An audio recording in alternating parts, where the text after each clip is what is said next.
Hi everyone, we're just going to give you a quick overview of the new tablets that are coming home with our K-2 students. They will be traveling back and forth in this sleeve that we're calling it, Belkin sleeve.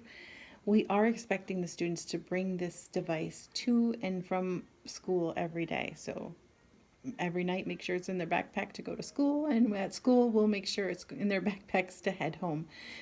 They're fragile. It's like an iPad in here. They're fragile, so please make sure it's in this sleeve. Your power cords are right here in the front, and the tablet itself is in this main section. All right, here we go. I'm gonna shut down quick so we can see it all by itself. So as you can see, it looks a lot like an iPad. It says Acer here at the bottom. You have a phone jack at the top. Your camera is right here. And over on the side, we have our power and volume buttons, just like on a phone. Students can use the tablet either like this in landscape mode or on its side in portrait mode. We just make sure if you are going into portrait mode, you make sure the power is up here at the top.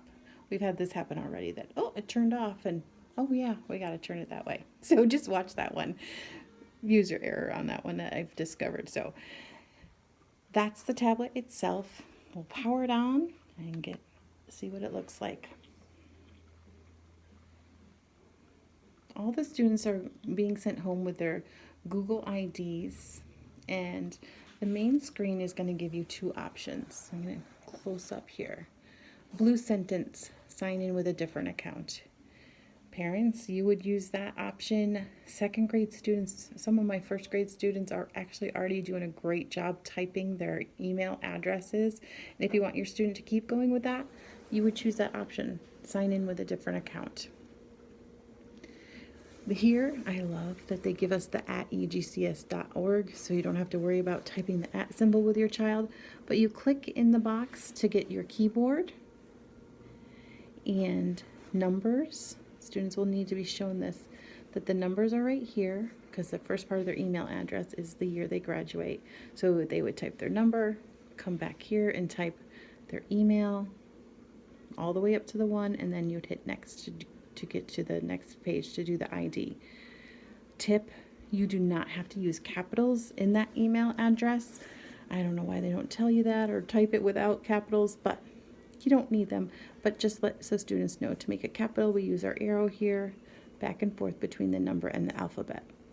However, our K-2 students are also lucky because we don't have to type in our email. Your second option, so that was sign in with a different account if you want to use the email address, but you also could use the student's QR code. To do that, you'd hit this blue next, and it will bring the camera up, and student QR codes are in that your sleeve, and you just hold that QR code up to the camera, and it checks you in. The tablet will open up just like a student Chromebook will. The 3 tabs that are always opened on the Chromebook will also always open up here on the tablets. We're getting a few tip sheets when they come up. I tell the kids this all the time. Google is always giving you tips. Just tell them you got it. Look them over, see if it's something useful to you, and just move on. And here we are, get started. The 3 tabs that open up on the tablet, the first one is always the Clever page, second is the East Greenbush School website, and then the third is a Google tab. Use those terms with your children. It's great for them to get used to that terminology, and I always talk about, let's practice traveling between the tabs. Opening and closing the tabs is hard for them, but the more they do it, the easier it's going to get. So the Clever tab is the first thing that opens. I'm going to turn this into landscape myself, so you can see those a little better. We got our Clever tab, East Greenbush, and Google. The Clever tab is quick access to commonly used websites. So you don't have to go to Google Classroom to get to them. They're right here. So if you know, I am talking to the students, I'm really encouraging them to check their library account every day. What do they owe that day? Are they going to put some books on hold? Get some books on Sora? They all need to keep practicing typing club. Things like that. So that's our Clever tab. We have our East Greenbush School District, and then Google to get to their Waffle and to their Google Classrooms is right there.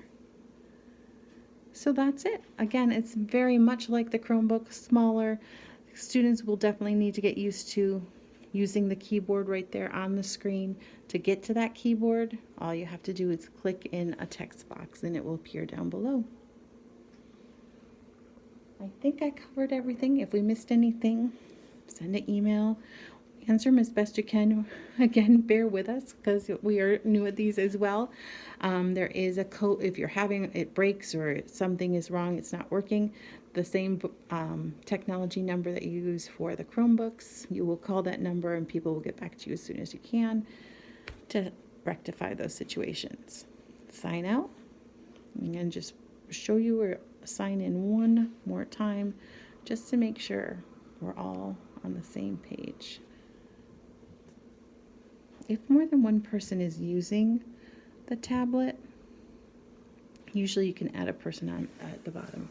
So again, sign in with a different account to get to the email option or the blue next button to get to the Clever camera. All right, and you're good to go. Good luck, everybody.